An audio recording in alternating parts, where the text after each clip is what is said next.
Before watching, please press like to support me in producing more stories. This helps in spreading the video and reaching more people. Thank you for your support and enjoy watching.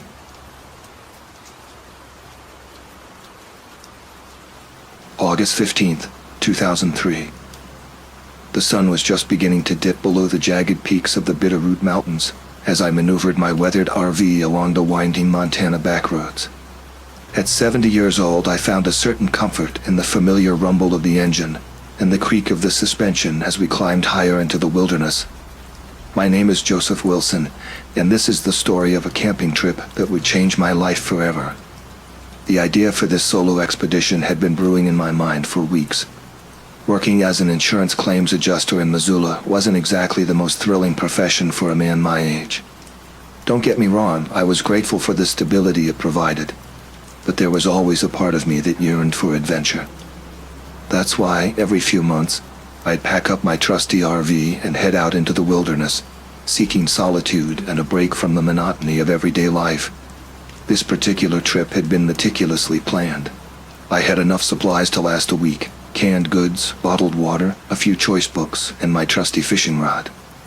The Bitterroot Mountains had always held a special allure for me. Their rugged beauty and vast expanses of untamed wilderness spoke to something primal in my soul. As I drove deeper into the forest, the last vestiges of civilization faded away. The paved road gave way to gravel, then to little more than a dirt track.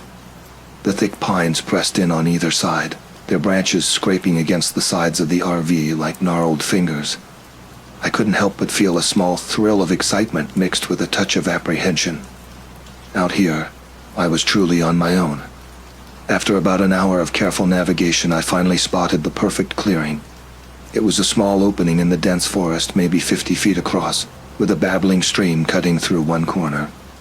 The ground was relatively flat, covered in a soft carpet of pine needles and moss. It was exactly what I had been hoping to find. With practiced ease, I backed the RV into position, making sure to leave enough room for my tent. Even though I had the comfort of the RV, there was something about sleeping under canvas that made me feel more connected to nature. Plus, at my age, it was good to remind myself that I could still rough it when I wanted to. As I stepped out of the RV, the crisp mountain air filled my lungs. The scent of pine and earth was intoxicating. I took a moment to stretch, my old bones creaking almost as much as the RV had on the drive up.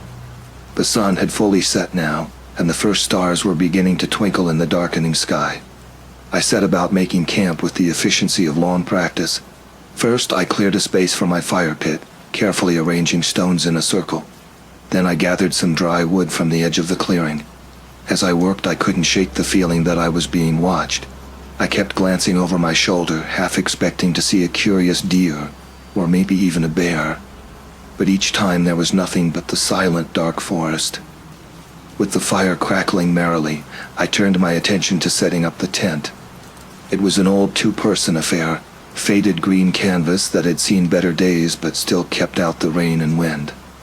As I hammered in the last tent peg, a cool breeze rustled through the trees, carrying with it a sound that made me pause. It was faint, barely audible over the crackling of the fire, but for a moment, I could have sworn I heard singing, or maybe chanting. I straightened up, straining my ears, but the sound, if it had been there at all, was gone. "Getting jumpy in your old age, Joe," I muttered to myself, shaking my head. It was probably just the wind playing tricks on me, or maybe some far-off campers enjoying their own fire. With camp set up, I settled into my folding chair by the fire, a cold beer in one hand, and my dog-eared copy of Moby Dick in the other. As the flames danced and the stars wheeled overhead, I felt the tension of the city beginning to melt away. This was what I had come for: peace, solitude, and the simple pleasure of being alone with my thoughts. As I read, occasionally sipping my beer, I found my mind wandering. I thought about my life back in Missoula, my small apartment, the office where I spent my days poring over accident reports and medical bills.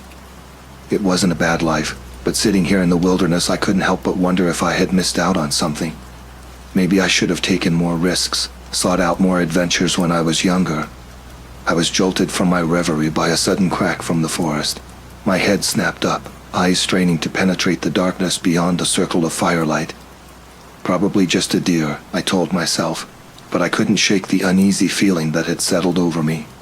The forest, which had seemed so welcoming earlier, now felt oppressive, as if it were closing in around me.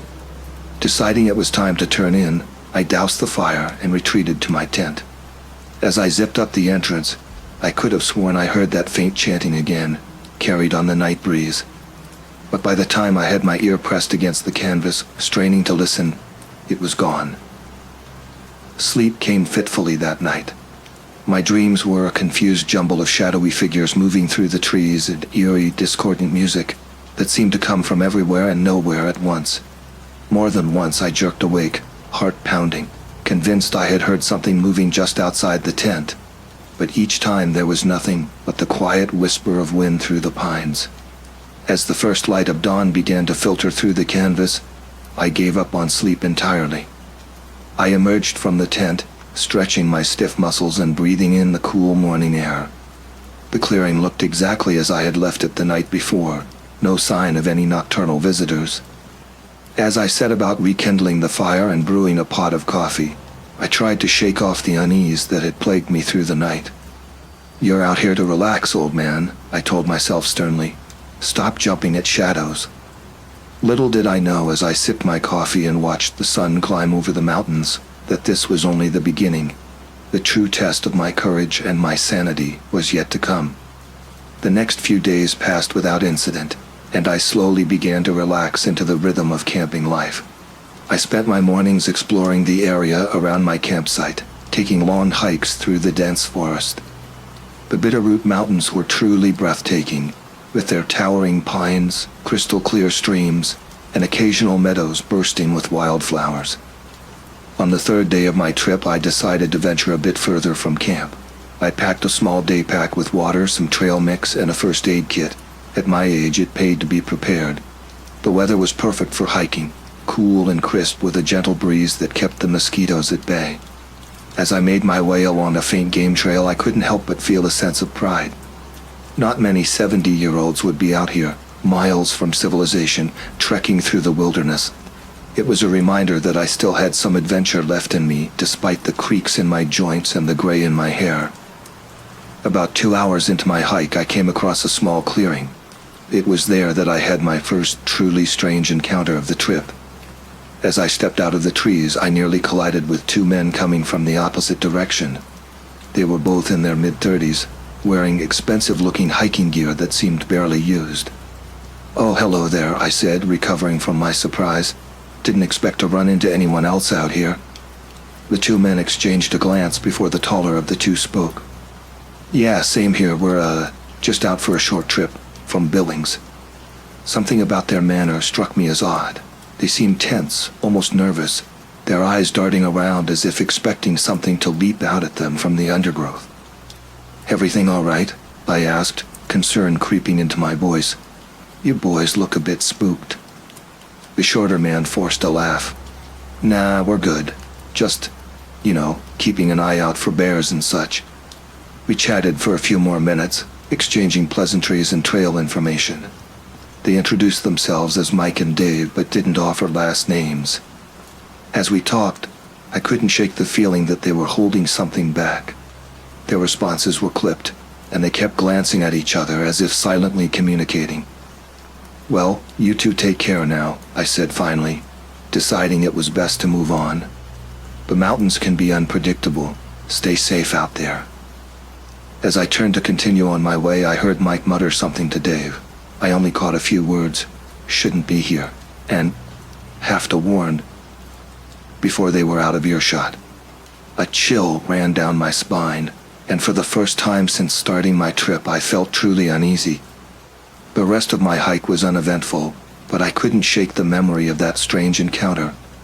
What had those men been so nervous about? And what did they think they needed to warn someone about? As I made my way back to camp, I found myself glancing over my shoulder more often, suddenly aware of how isolated I was out here. That night, as I sat by my campfire nursing a cup of instant coffee, the feeling of unease grew stronger. The forest seemed different somehow, the familiar sounds of the wilderness taking on a sinister quality. The crack of a branch in the darkness made me jump, spilling hot coffee on my hand. As I sucked up the minor burn, I heard it again. That faint, eerie chanting I had dismissed on my first night. This time it was clearer, closer. It seemed to be coming from the direction of the stream. I sat perfectly still, barely breathing, straining my ears to catch the sound. The chanting grew louder, more distinct. It was like nothing I had ever heard before, not quite language, but not random noise either. It had a rhythm to it, a pattern that seemed to bypass my ears and resonate directly in my bones. And underneath it all was a sense of age, of something ancient and patient and utterly inhuman. Without thinking, I grabbed my flashlight and stepped away from the fire. The rational part of my mind was screaming at me to stay put, to ignore the sound and go to bed. But something stronger was pulling me towards the stream, a curiosity that overrode my fear. As I approached the water, the chanting abruptly stopped. The silence that followed was almost painful in its intensity. I played my flashlight beam across the surface of the stream, half expecting to see what? Cultists performing some arcane ritual? A group of campers playing an elaborate prank? What I saw instead nearly stopped my heart. There, caught in an eddy near the bank, was a burlap sack. It was old and rotting, barely held together by fraying threads. As my flashlight beam fell on it, I saw something poking out of a tear in the fabric, something white and curved. With trembling hands, I reached out and grabbed the sack, pulling it from the water. It was heavier than I expected, and as I laid it on the bank, a horrible smell assaulted my nostrils, the unmistakable stench of decay. I knew I should leave it alone. I knew I should go back to my camp, pack up and get the hell out of these mountains. But that same morbid curiosity that had drawn me to the stream now compelled me to open the sack. As I pulled apart the rotting burlap, my worst fears were confirmed. Inside were bones, human bones. A skull grinned up at me, its empty eye sockets seeming to accuse me of disturbing its rest. There were other bones too, ribs, vertebrae, what looked like part of a pelvis, all old, all stained dark with time and the water of the stream. I scrambled back, my heart pounding so hard I thought it might burst from my chest. This was wrong. This was all wrong. People didn't just find human remains on a camping trip. This kind of thing happened in movies, in books, not in real life. Not to insurance adjusters from Missoula on a quiet camping trip. As I stood there, my mind reeling, trying to process what I had just seen, I became aware of a presence behind me. I turned slowly, my flashlight beam shaking wildly as my hand trembled. There at the edge of the trees stood a figure. It was tall, impossibly tall, its form indistinct in the darkness. For a moment, just a moment, I thought I saw the flash of inhuman eyes reflecting my flashlight beam. Then it was gone, melting back into the forest as if it had never been there at all. I ran faster than I had in years, my old joints protesting as I sprinted back to my campsite. I burst into my RV, slamming and locking the door behind me. As I huddled there in the dark, trying to catch my breath, I realized two things. First, I was no longer alone in these mountains. Something was out there, something that defied rational explanation. And second, I was in way over my head. Sleep eluded me that night. Every creak of the RV, every rustle of leaves outside sent my heart racing. I kept replaying the events of the evening in my mind, the chanting, the bones, that impossible figure at the edge of the trees. By the time dawn broke, I had convinced myself that I needed to leave, to get back to civilization and report what I had found. But as the sun rose and bathed the clearing in warm golden light, my fear began to fade. In the harsh light of day, the events of the previous night seemed, if not less real, then at least less immediate. I found myself rationalizing, trying to find logical explanations for what I had experienced. The bones could have been old, very old. Perhaps they were Native American remains washed down from some long-forgotten burial site. The chanting could have been the wind or distant campers, or even just my imagination playing tricks on me. And the figure? Well, I was tired, scared, and it was dark. It could have been a bear standing on its hind legs, or just a trick of the shadows. As I sat outside the RV, nursing a strong cup of coffee and watching the morning mist rise from the stream, I made a decision. I would stay, at least for now, but I would be more careful. No more wandering around in the dark, no more following strange sounds. I was here to relax and enjoy nature, and that's exactly what I was going to do. With that resolution made, I set about preparing for a day hike. I packed more supplies than usual: extra water, a first aid kit, an emergency blanket, and even a small can of bear spray I had brought along just in case. Better safe than sorry, especially after last night's scare. I set off in a different direction from yesterday's hike, hoping to cover new ground and perhaps put some distance between myself and the site of last night's disturbing discovery. The day was beautiful, warm but not hot, with a gentle breeze that carried the scent of pine and wildflowers. As I walked, I found my spirits lifting. The forest was alive with the sounds of birds and small animals going about their business. Sunlight filtered through the canopy, creating dappled patterns on the forest floor. It was hard to believe that just hours ago, this same forest had seemed so menacing. After a couple of hours of steady hiking, I came across something unexpected. A small cabin nestled in a tiny clearing. It was old. That much was clear from the weathered wood and sagging roof. Vines and moss covered much of the structure, as if the forest was slowly reclaiming it. Curiosity piqued, I approached cautiously. The door hung askew on rusted hinges, and the windows were long since broken, leaving dark, empty sockets in the walls. It looked as if no one had been here in years, maybe decades. "Hello?" I called out, more out of habit than any real expectation of a response. As expected, only silence answered me. I knew I should probably leave well enough alone. After all, hadn't I just resolved to be more careful? But the mystery of this abandoned cabin in the middle of nowhere was too intriguing to ignore. With a deep breath, I stepped through the doorway. The interior of the cabin was a mess, just as I had expected. A thick layer of dust covered everything, disturbed only by the small tracks of animals that had made this place their home. Old furniture lay scattered about: a broken table, a chair with only 3 legs, a rusted iron stove in one corner. The air was thick with the musty smell of decay and abandonment. As my eyes adjusted to the dim light, I noticed something odd about the walls.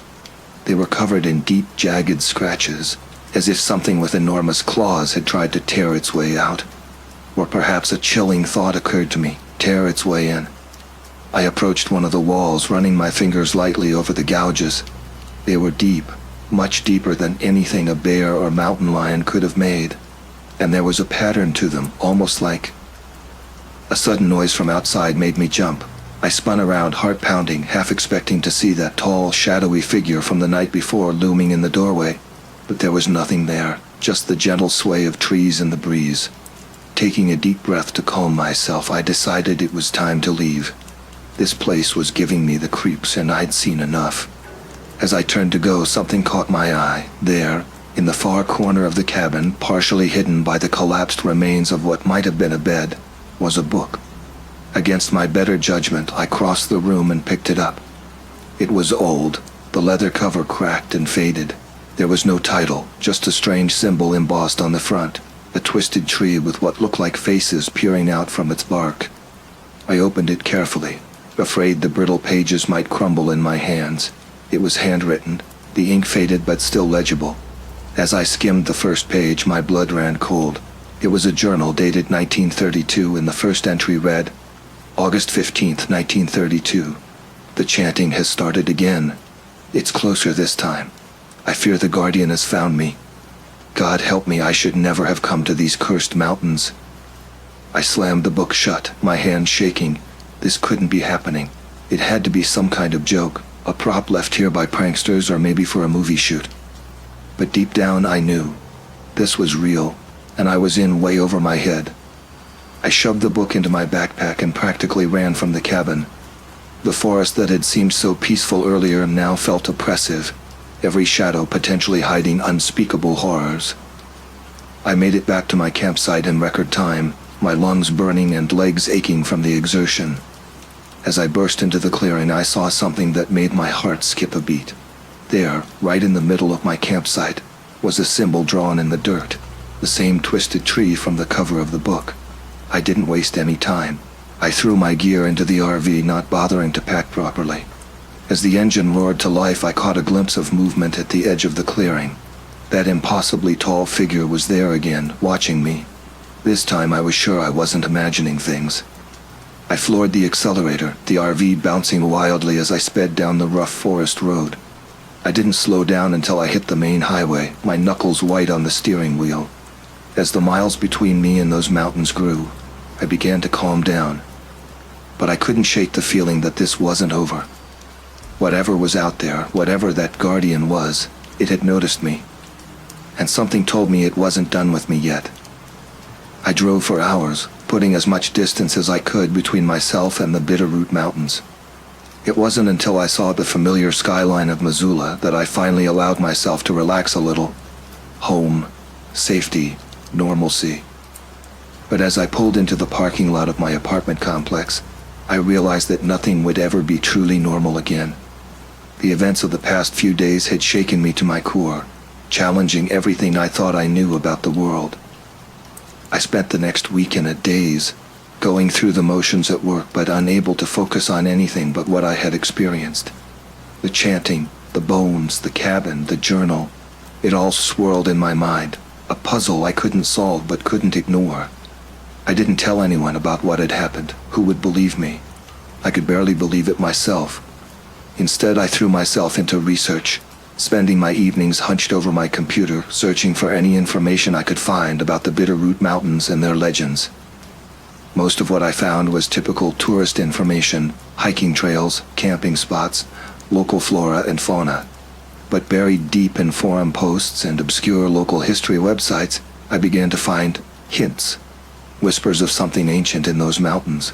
Stories of hikers gone missing, of strange sounds in the night, of shadowy figures glimpsed between the trees. One name kept coming up, always in hushed tones, always with a sense of fear and reverence. Nasher, the guardian of the forest, an ancient spirit, some said. A protector of the land, others claimed.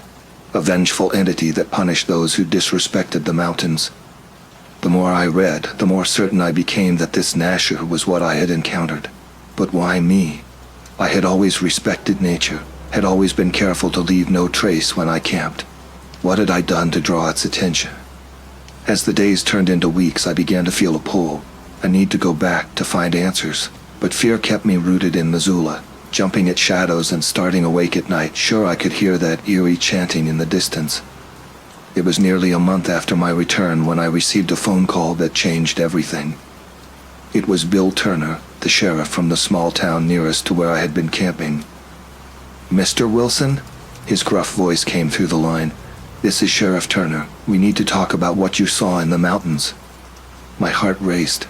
I don't know what you mean," I stammered, afraid of sounding crazy if I told the truth. "Don't play dumb with me, son," he growled. "2 hikers went missing in those mountains the day after you left. Men matching the description of those fellas you said you ran into. Now, are you going to tell me what really happened up there, or do I need to come to Missoula and ask you in person?" I felt the blood drain from my face. Those 2 men from Billings, Mike and Dave, they were missing, or worse. "I'll come to you," I heard myself saying. "I'll tell you everything I know." As I hung up the phone, I realized that my quiet life as an insurance adjuster was over. Whatever was happening in those mountains, I was a part of it now. And I had a feeling that this was just the beginning of a much larger, much darker story. With shaking hands, I began to pack a bag. I was going back to the Bitterroot Mountains, back to face whatever waited for me there. Because now I knew running away wasn't an option. The Guardian had marked me, and one way or another I had to see this through to the end. As I zipped up my duffel bag, my eyes fell on the old leather-bound journal I had taken from the cabin. I hadn't been able to bring myself to read more of it since that day. But now I needed every scrap of information I could get. With a deep breath, I opened the book and began to read. As the sun set outside my window, casting long shadows across my living room, I delved deeper into the mystery of the Bitterroot Guardian. Little did I know this was only the beginning of a journey that would change not just my life, but my understanding of the world itself. The drive back to the small town near the Bitterroot Mountains was tense.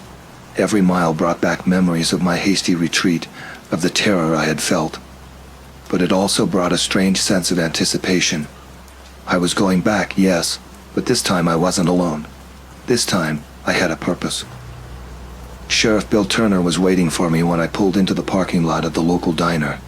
He was a bear of a man, his craggy face weathered by years in the sun, his eyes sharp and assessing as I approached. "Mr. Wilson," he said, extending a hand. His grip was firm, calloused.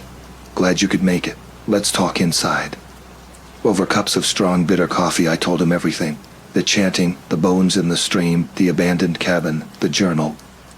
To his credit, Sheriff Turner listened without interruption, his face impassive. When I finished, he sat back, rubbing a hand over his stubbled chin. "That's quite a story, Mr. Wilson," he said finally. "In most places, I'd say you were spinning yarns or had one too many out there in the woods, but this is Bitterroot." He leaned forward, his voice low. "Things happen in these mountains, Mr. Wilson. Things that don't make it into the official reports. We've had missing hikers before, strange sightings, unexplained sounds. Most folks write it off as bears or mountain lions or overactive imaginations. But some of us know better." A chill ran down my spine. "You've seen it too," I said. It wasn't a question. Sheriff Turner nodded slowly. "Once, years ago. I was a young deputy, cocky as they come. Thought I knew these mountains like the back of my hand. Then one night I saw something, tall as a tree, moving through the forest like a shadow. Heard that chanting you mentioned. Nearly scared me out of my wits." He took a sip of his coffee, grimacing at the cold bitterness. "Since then, I've kept my eyes and ears open, gathered what information I could. And I'll tell you this, Mr. Wilson, whatever's out there, it's old. Older than these mountains, maybe. And it doesn't take kindly to being disturbed." I pulled out the journal I'd found in the cabin, sliding it across the table to him. "What about this? Have you ever seen anything like it before?" Sheriff Turner's eyes widened as he flipped through the pages. "Where did you get this?" he demanded. "In the cabin, like I said. Why? Do you recognize it?" He closed the book carefully, as if afraid it might bite. "There are stories," he said slowly. "Old stories passed down by the local tribes. They speak of a book of secrets, a record of the Guardian and its ways. It was supposed to have been lost decades ago. If this is what I think it is, Mr. Wilson, you may have stumbled onto something bigger than either of us realized." Just then, the diner's door burst open. A young deputy, barely out of his teens by the look of him, rushed in. His face was pale, his eyes wild. "Sheriff," he gasped, "you need to come quick. We found them." "Found who?" Sheriff Turner was on his feet in an instant. "The missing hikers," the deputy said. "Or what's left of them." The drive to the trailhead was tense, the air thick with unspoken questions. As we bumped along the forest road, I couldn't help but feel we were driving towards something momentous, a turning point from which there would be no return. The scene at the trailhead was chaotic. Police cars and an ambulance had their lights flashing, casting eerie red and blue shadows through the trees. A small crowd of hikers and locals had gathered, held back by a hastily erected police line. Sheriff Turner flashed his badge, ushering me through with him.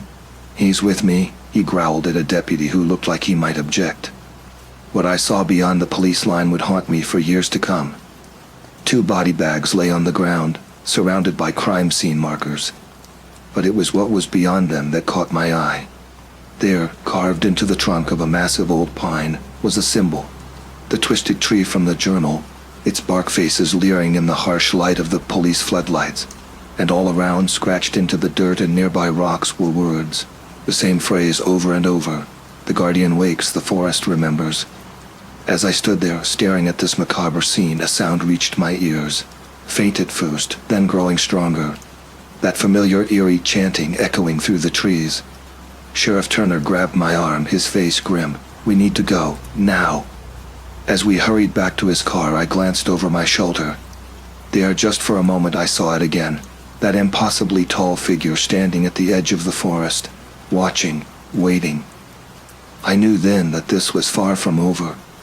The Guardian of Bitterroot was awake, and somehow I was caught in the middle of its ancient, inscrutable purpose. As Sheriff Turner's car sped away from the scene, I clutched the old journal to my chest. Whatever answers we needed, I was sure they lay within its pages. And I had a feeling we were going to need those answers sooner rather than later. The Guardian was calling, and like it or not, I had to answer. The next few days were a blur of activity. Sheriff Turner had set up a makeshift command center in the back room of the local library, away from prying eyes and curious ears. We spent hours poring over the journal, cross-referencing its cryptic entries with local legends and historical records. The journal, it turned out, was far more than just a record of one person's encounter with the Guardian. It was a compilation of accounts spanning centuries, passed down through generations of secret keepers. The writer of the last entry, the one dated 1932, had been merely the latest in a long line of custodians. As we delved deeper into its pages, a chilling picture began to emerge. The Guardian, or Nasher as it was sometimes called, was not just a protector of the forest. It was a judge, jury, and executioner for those who violated the sacred laws of the land. But what those laws were exactly remained frustratingly vague. Some entries spoke of trespassers being punished, others of offerings being made to appease the Guardian. There were accounts of entire logging camps disappearing overnight, of prospectors driven mad by ceaseless chanting, of hikers found wandering the woods, babbling about faces in the trees. "This doesn't make sense," I said one evening, rubbing my tired eyes. "If this thing is real, why hasn't anyone ever captured evidence of it? In this day and age, with cameras everywhere?" Sheriff Turner snorted. "You really think a being that survived this long would let itself be caught on camera? Besides, look at this." He pointed to a passage in the journal. "The Guardian exists between worlds. It's not fully in our reality. That's why it's so hard to see, why it appears as a shadow or a trick of the light." I shook my head, still struggling to accept what we were dealing with. But why now? Why is it suddenly so active? And what does it want with me? The sheriff's face grew grim. "That's what worries me. According to this, the Guardian only becomes this active when there's a great threat to the forest, something big enough to rouse it from its slumber." A chill ran down my spine. "You don't think—" "I think," Sheriff Turner said slowly, "that whatever's coming, it's bigger than a few careless hikers or overzealous loggers. And for some reason it's chosen you to be involved." As if on cue, a deputy burst into the room. "Sheriff, you need to see this." We followed him out to the main street of the small town. What we saw made my blood run cold. Every tree lining the street had the Guardian symbol carved into its trunk, and in the distance, echoing from the mountains, we could hear it. The chanting had begun again. Sheriff Turner turned to me, his face pale but determined. "I think it's time we stopped reacting and started acting. Whatever this thing wants, we need to face it head on." I nodded, fear and determination warring in my gut. "Where do we start?" The sheriff's gaze turned to the mountains looming over the town. "We go back to where it all began, your campsite, the cabin. We need to find the source of all this." As we prepared for what felt like a final confrontation, I couldn't shake the feeling that we were missing something crucial. The Guardian, this ancient entity, had chosen to reveal itself now, after centuries of secrecy. Why? What had changed? Little did I know, the answer to that question would shake not just our small town, but the entire world to its core. The next morning dawned crisp and clear, but there was an undeniable tension in the air. Sheriff Turner, myself, and a small team of deputies prepared for our expedition into the heart of the Bitterroot Mountains. We were armed with the journal, maps of the area, and enough supplies to last several days. Despite the sheriff's insistence, I refused to carry a gun. Something told me that conventional weapons would be useless against what we were about to face. As we drove towards my old campsite, I couldn't help but notice how the forest had changed. The trees seemed to press closer to the road, their branches reaching out like gnarled fingers. Shadows danced at the edge of my vision, always disappearing when I tried to focus on them. And underneath it all was a low, thrumming energy, as if the very earth was holding its breath in anticipation. We reached the turnoff to my campsite by midday. The old dirt road was nearly overgrown now, forcing us to continue on foot. As we hiked, I recounted my experiences to the group, pointing out landmarks I recognized. When we reached the stream where I had found the sack of bones, we all fell silent. The water ran clear and innocent, giving no hint of the horrors it had held. It was late afternoon by the time we reached the abandoned cabin. It looked even more decrepit than I remembered, the roof now partially caved in, but the symbol of the twisted tree was still clearly visible, carved into the weathered wood of the door. "Well, I'll be damned," Sheriff Turner muttered, running his hand over the carving. "It's just like in the journal." We set up camp nearby, none of us willing to sleep inside the cabin itself. As night fell, the forest came alive with sounds, the hoot of an owl, the rustle of small animals in the underbrush. But underneath it all was something else, a rhythm, faint but persistent, like a heartbeat. "Do you hear that?" I asked, seeing the others straining to listen. Sheriff Turner nodded grimly. "It's starting." As if triggered by his words, the chanting began. It was louder than I had ever heard it before, seeming to come from everywhere and nowhere at once. The deputies huddled closer to the fire, their hands straying to their weapons. And then, at the edge of our camp, it appeared. The guardian of Bitterroot was even more awe-inspiring and terrifying than I remembered. It towered over us, its form shifting and swirling like living shadow.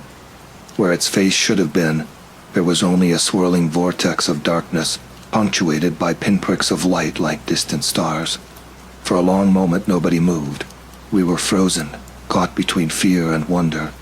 Then, slowly, deliberately, the guardian raised one impossibly long arm and pointed, not at us, but beyond us, deeper into the forest.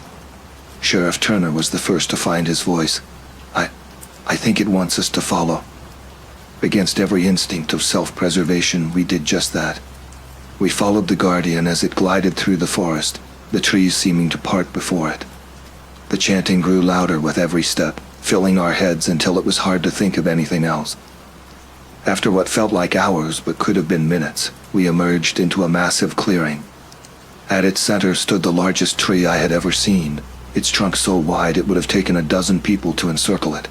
And carved into its bark, covering every inch of its surface, was writing. The same script as in the journal, telling a story older than humanity itself. The guardian stopped before the tree, turning to face us. When it spoke, it wasn't with words, but with images and feelings that flooded our minds. We saw the forest as it had been thousands of years ago, pristine and untouched. We saw the first humans to enter this land, and the pact they made with the spirit of the forest. We saw centuries of balance, of give and take between humans and nature. And then we saw what was coming, a great destruction, fueled by greed and indifference. We saw the mountains torn open, the trees felled, the waters poisoned. We saw the end of everything the Guardian had protected for millennia. As the vision faded, I understood at last. "It's not just about this forest," I gasped. "It's about all of it, the whole world." Sheriff Turner nodded, his face ashen. "It's showing us what will happen if we don't change course." The Guardian raised its arms, and the giant tree began to glow with an inner light. Suddenly I knew what we had to do. "It's choosing us," I said, "to be the new Guardians, to spread the message, to fight for the balance." One by one we stepped forward, placing our hands on the tree. As we did, knowledge flooded into us, the secrets of the forest, the ways of nature, the delicate balance of all things. We became part of something greater than ourselves, a link in a chain stretching back to the dawn of time. When it was over, the Guardian was gone, but we could feel its presence all around us, in every tree, every leaf, every breath of wind. We were forever changed, entrusted with a mission greater than any we could have imagined. As we made our way back to town, I knew that our work was just beginning. We had a message to spread, a world to change. The Guardian of Bitterroot had awoken us to a higher purpose, and we would not let it down. Years have passed since that fateful night in the heart of the Bitterroot Mountains. The world has changed, slowly but surely. Our message spread, first locally, then nationally, and finally globally. We spoke of balance, of respect for the natural world, of the interconnectedness of all things. It wasn't easy. There were those who laughed, those who threatened, those who tried to silence us. But with every passing day, more people listened, more people understood. The logging companies that had planned to strip the mountains bare were stopped. The mines that would have poisoned the streams were never dug. Instead, the Bitterroot Mountains became a symbol of conservation, a place where humans and nature existed in harmony. And sometimes on quiet nights when the moon is full, I return to that clearing with the ancient tree. I place my hand on its bark and feel the pulse of the forest. And in the whisper of the wind through the leaves, I hear the guardian's voice reminding me of the oath we took and the duty we bear. I am Joseph Wilson, once a simple insurance adjuster, now a guardian of nature's balance. My camping trip may have ended, but my true journey had only just begun. And as I stand here under the vast canopy of stars, I know that as long as there are those who remember, who respect and who protect, the spirit of the forest will never truly sleep. The guardian of Bitterroot watches over us all, a silent sentinel in a world learning at last to listen to the wisdom of the ancient forests.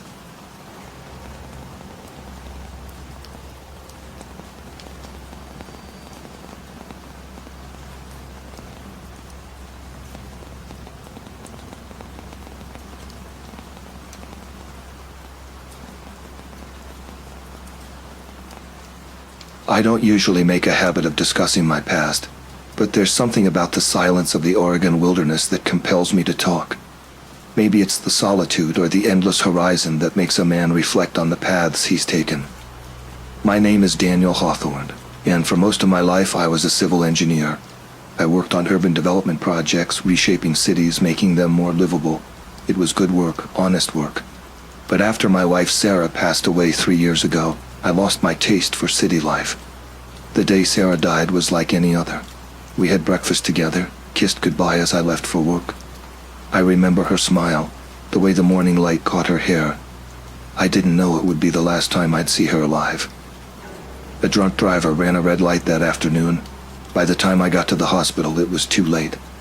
After that, everything changed. The city that had once felt like home became a maze of memories, each street corner and building a reminder of what I'd lost.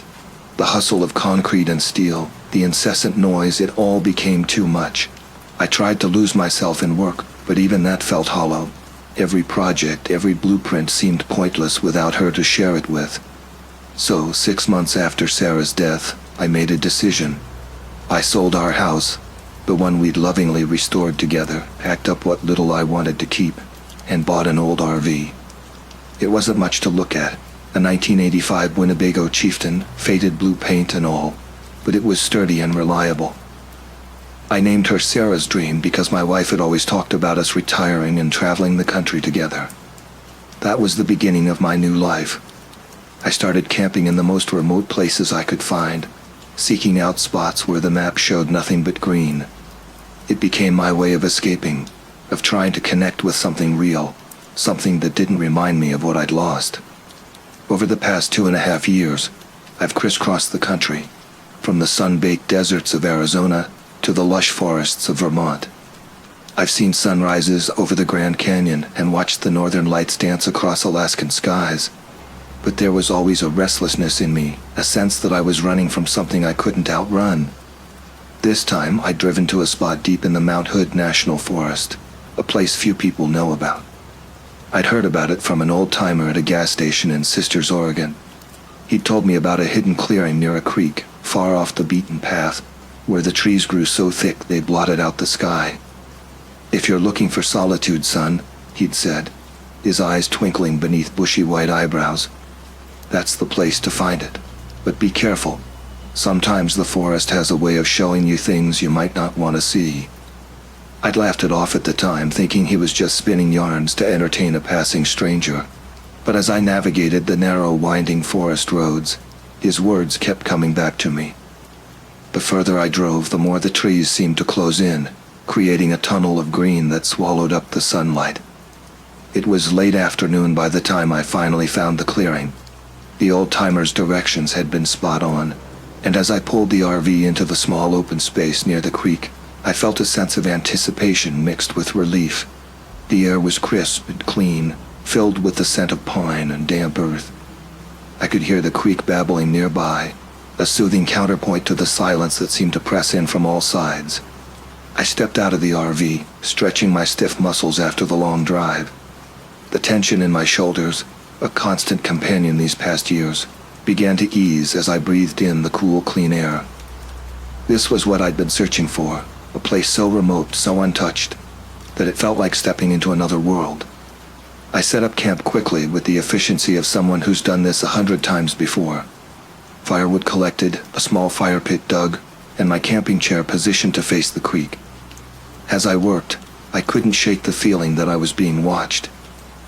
I kept glancing over my shoulder, expecting to see something. But there was nothing there, just the endless sea of trees. As the sun began to set, painting the sky with streaks of orange and pink, I sat in my chair, watching the water rush over rocks. The peace I'd been searching for, it was here. I could feel it settling into my bones, a sense of peace I hadn't experienced since Sarah died. I cooked a simple meal over the fire, just some beans and bacon, nothing fancy. I hadn't seen another soul all day, and that was fine by me. The less human contact, the better. After dinner, I sat back in my chair, sipping on a can of cheap beer, listening to the crackling fire and the distant hoot of an owl. The stars began to peek out, one by one, filling the sky like diamonds on black velvet. I thought about how this was the first time in a long while that I felt a little bit of peace. Maybe I thought I could finally start to heal here, in this quiet corner of the world. That's when I heard the first sound. It was faint at first, almost imperceptible over the crackling of the fire. A low rhythmic thud, like something heavy walking in the distance. I dismissed it initially, figuring it was just my imagination playing tricks on me, or maybe a deer moving through the underbrush. But then it came again, a little closer this time. Thud. I froze, my hand tightening around the can of beer. There was something wrong about that sound, something that didn't belong in these woods. I've spent enough time in the wilderness to know the usual nighttime noises, the rustle of small animals, the call of nocturnal birds. This was different. I stood up slowly, trying to pinpoint the direction it was coming from. It seemed to be coming from the other side of the creek, deeper in the forest. The firelight only reached so far, and beyond that was pitch black. I strained my ears, but the sound had stopped. Just the wind now, rustling the leaves. I shook my head, telling myself it was nothing, maybe a bear or an elk, though I knew it didn't sound like either. Still, I felt a chill run down my spine that had nothing to do with the cool night air. The old-timer's words came back to me. Sometimes the forest has a way of showing you things you might not want to see. I decided to call it a night, dousing the fire and heading into the RV. I locked the door behind me, a habit I picked up more for peace of mind than out of necessity, and settled into the small bed at the back of the RV. Sleep came slowly, the thud still echoing in my mind. I finally drifted off, but it wasn't restful. My dreams were fragmented, filled with shadows moving through the trees and that incessant, ominous thudding. I woke up with a start in the middle of the night, my heart racing. Something had slammed into the side of the RV, hard. The whole vehicle shook with the impact. I sat up, my breath catching in my throat, listening intently. The night was dead silent, the kind of silence that's unnatural, suffocating. I waited, every muscle tense, for the next impact, but it didn't come. I grabbed the flashlight I kept by the bed and crept to the window, peeking out through the small gap in the curtains. At first I saw nothing but darkness and the faint outline of the trees. Then movement caught my eye. A shadow, large and hunched over near the creek. My breath caught in my throat. It was too big to be a bear, too bulky for any animal I was familiar with. My mind scrambled to make sense of what I was seeing, but I couldn't. It was like nothing I'd ever encountered before. The creature, whatever it was hunched low to the ground, its limbs unnaturally long, its back curved in a way that seemed painful. It moved slowly, deliberately, like it was searching for something. I pulled back from the window, my heart hammering in my chest. What the hell was it? I'd spent years in the wilderness, seen all kinds of wildlife, but this was different. I couldn't just sit there waiting for it to decide to attack again. I had a shotgun stowed under the bed, an old Remington my father had given me years ago. I hadn't fired it in ages, but I wasn't about to let whatever was out there get the better of me. I grabbed the gun, loaded it with shaking hands, and moved back to the window. The creature was still there, closer now, its movement slow and deliberate, like it was testing the air, searching for something. Its head swiveled slowly, and I realized with a jolt that it didn't have a face, just a smooth, featureless surface where eyes, a nose, and a mouth should have been. I felt a wave of nausea wash over me. What kind of thing doesn't have a face? It suddenly stopped moving and straightened up, its full height now visible.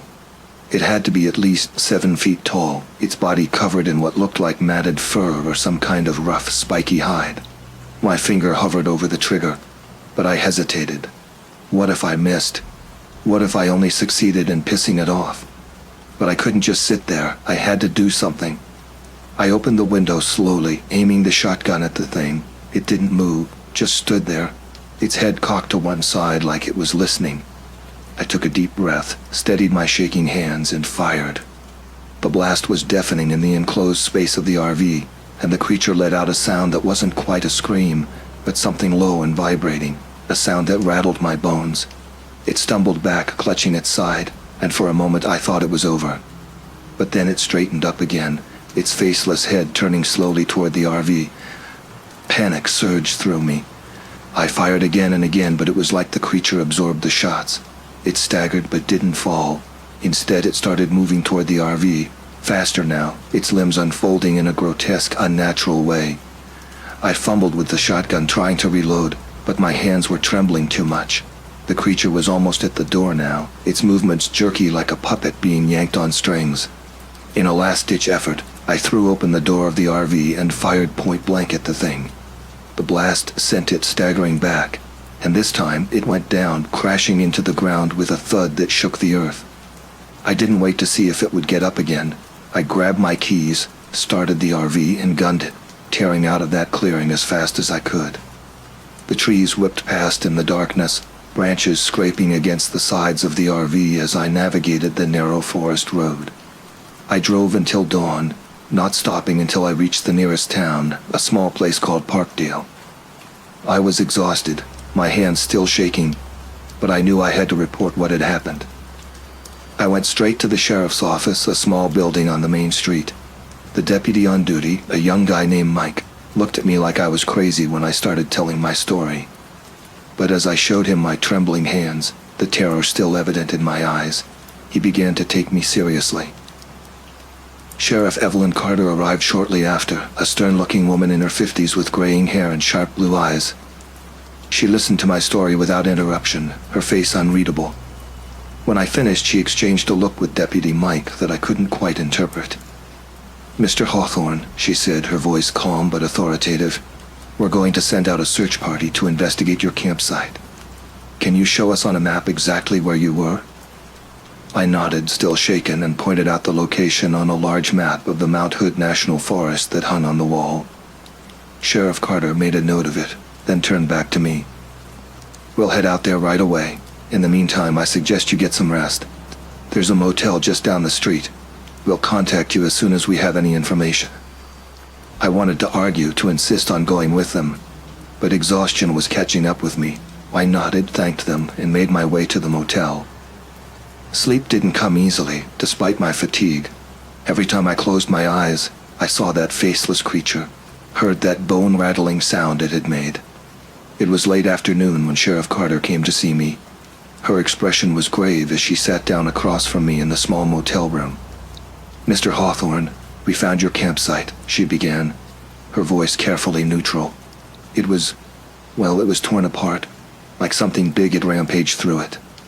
I felt a chill run down my spine.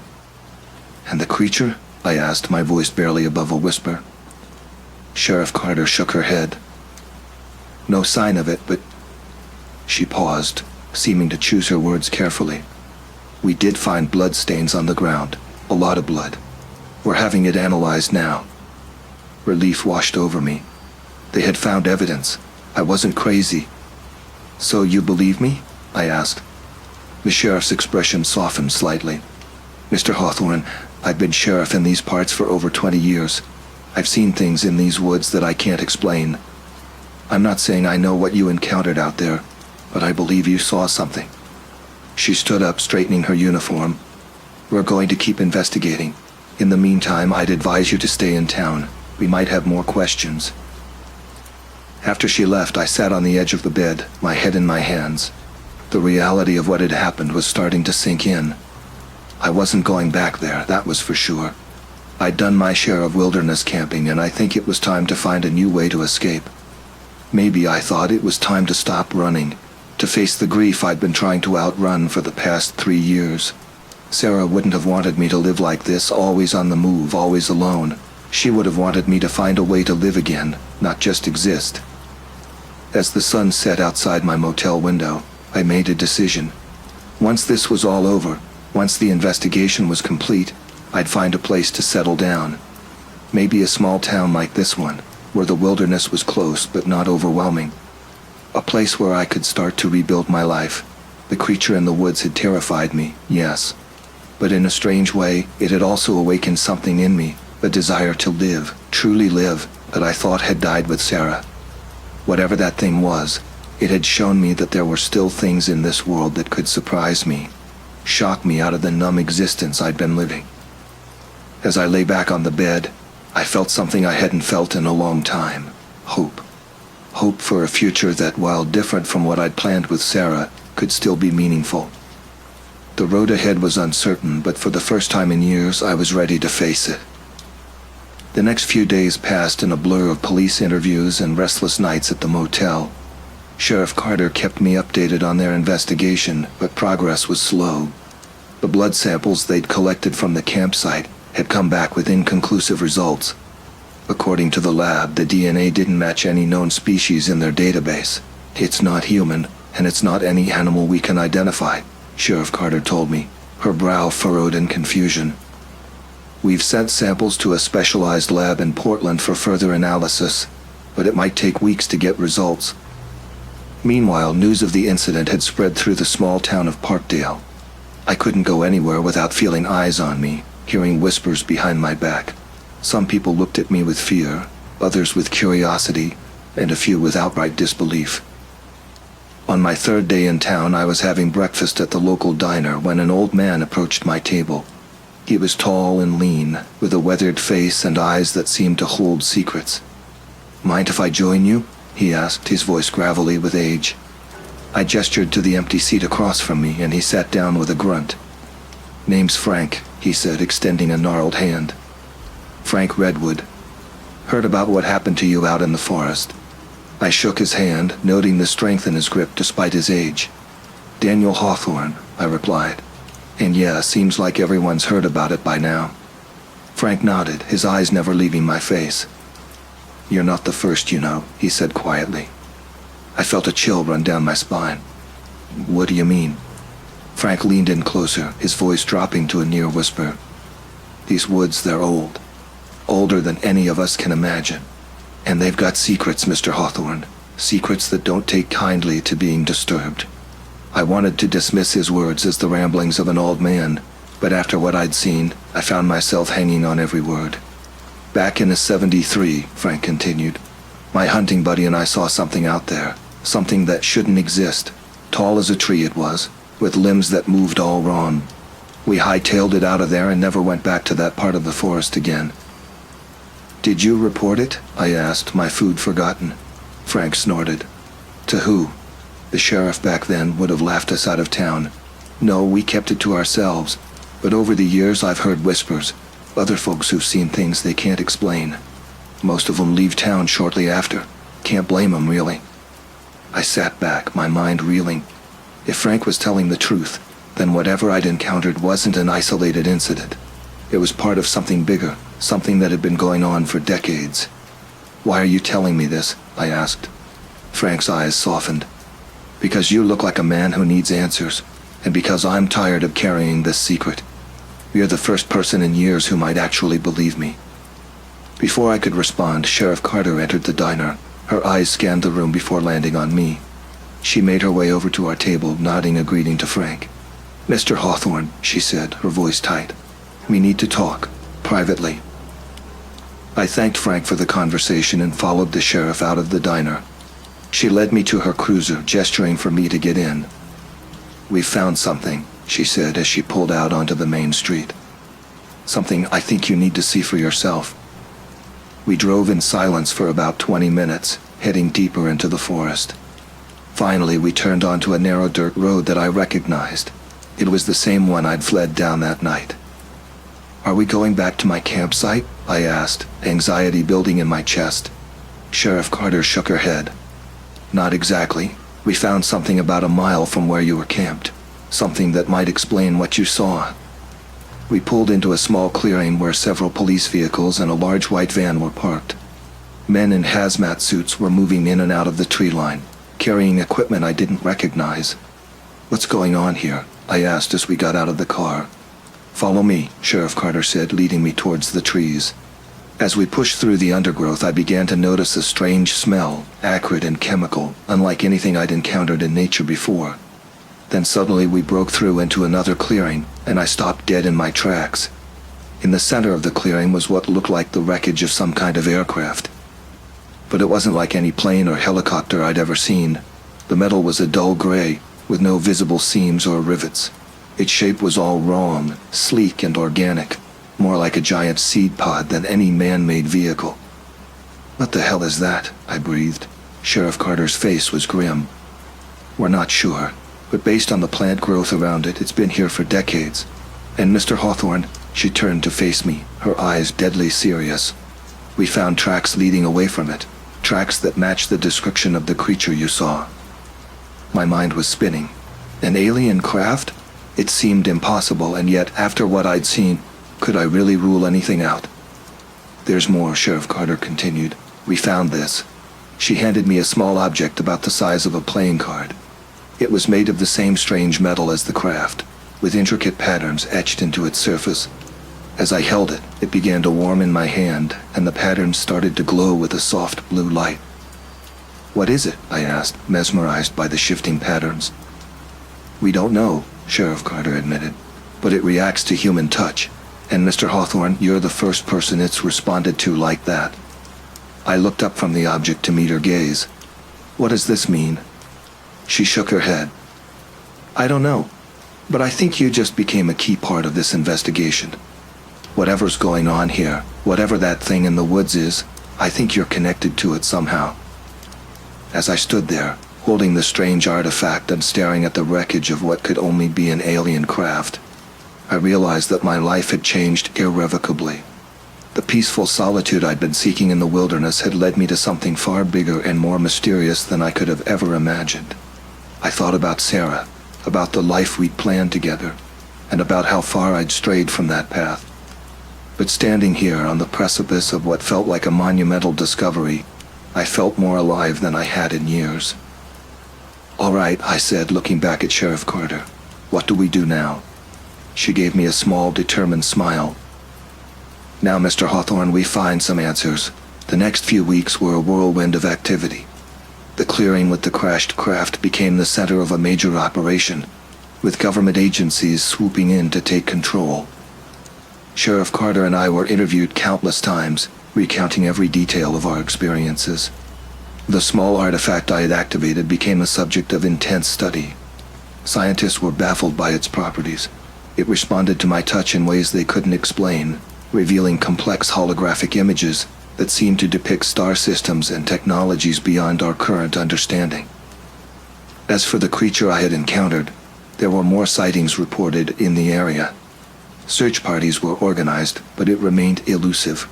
The forests around Mount Hood became a hotbed of activity, with researchers, military personnel, and curious onlookers all drawn by the rumors of something extraterrestrial in our midst.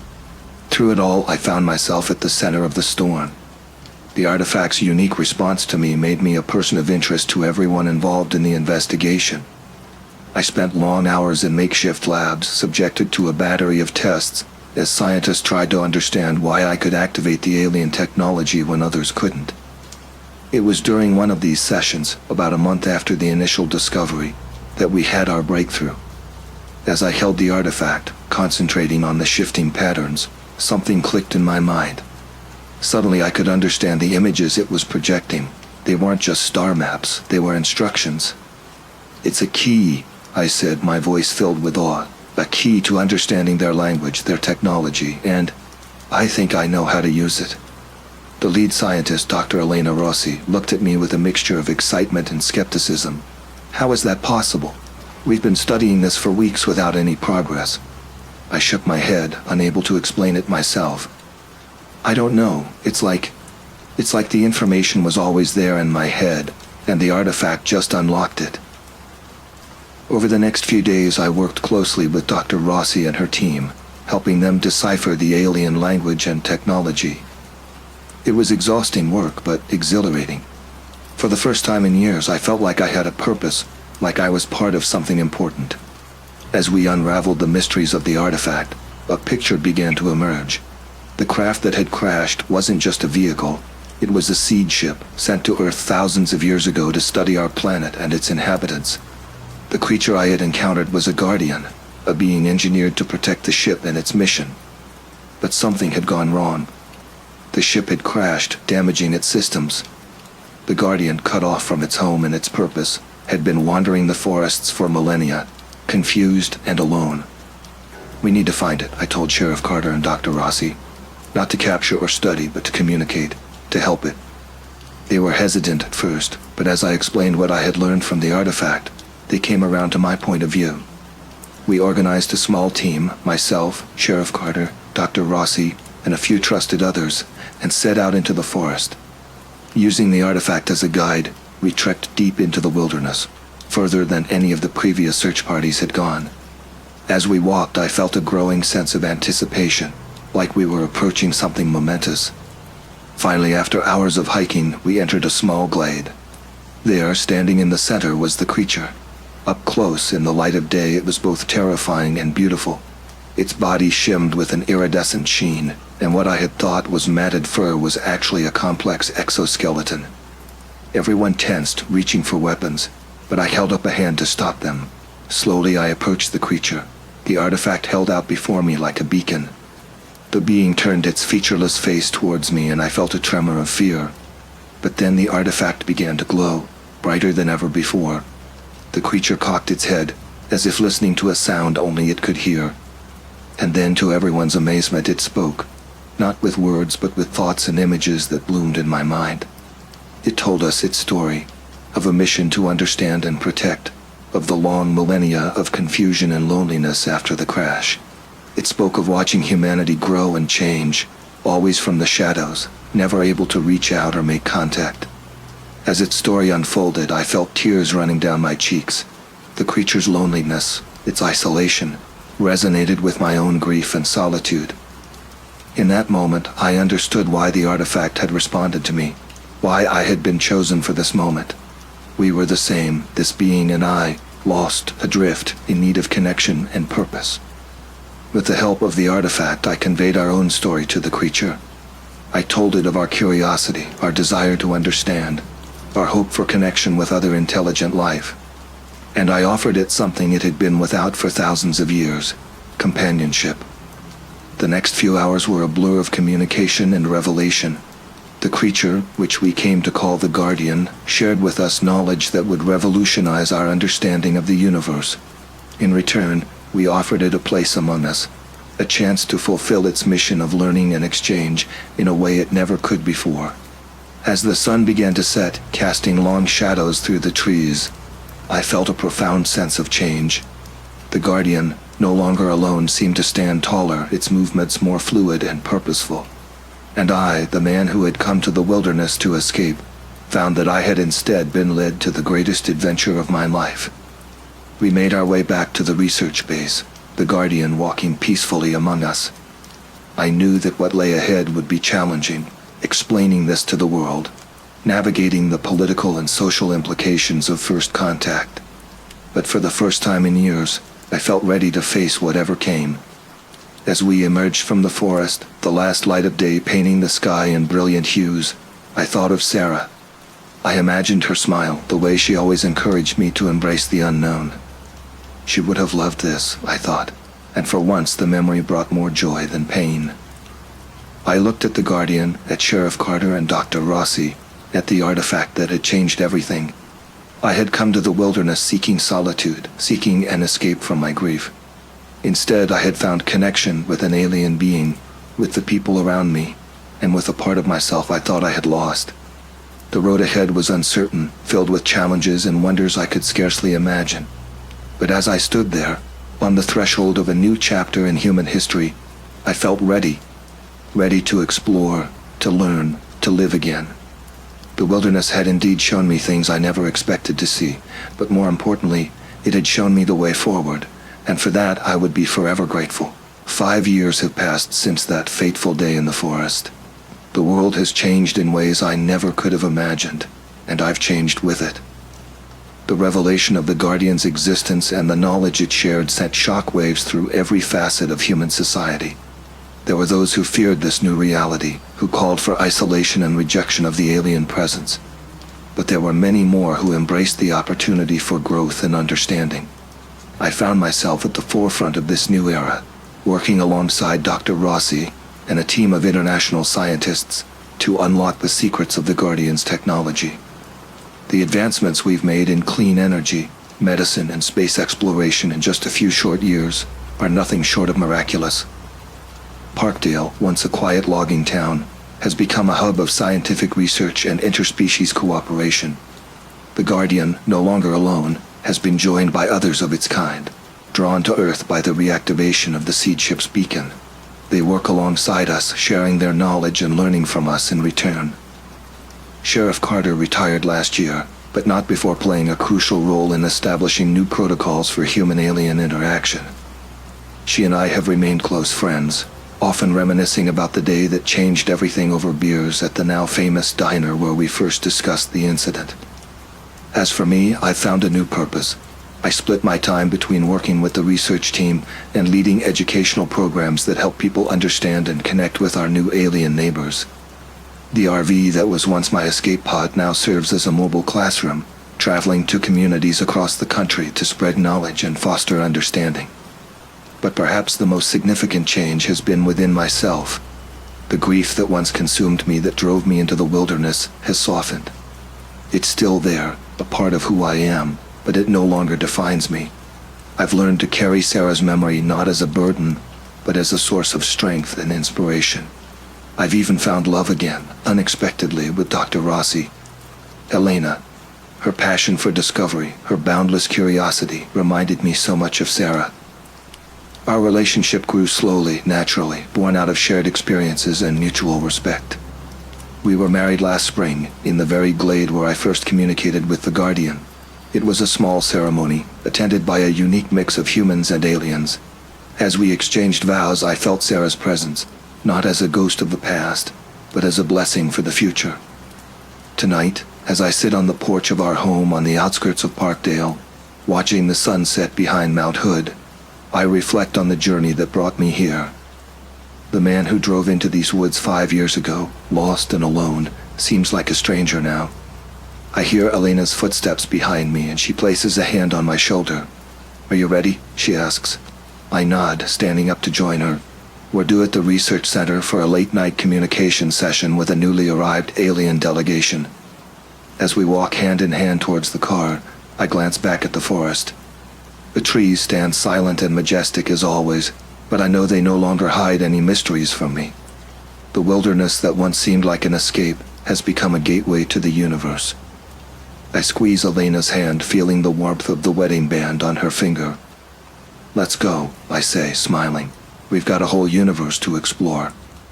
As we drive towards the research center, the first stars appearing in the darkening sky, I feel a profound sense of gratitude for the journey that brought me here, for the love I've found, and for the endless possibilities that lie ahead. The wilderness showed me things I never expected to see, but it also showed me the way home. And now, with each new day, each new discovery, I'm reminded that the greatest adventures are those we never see coming.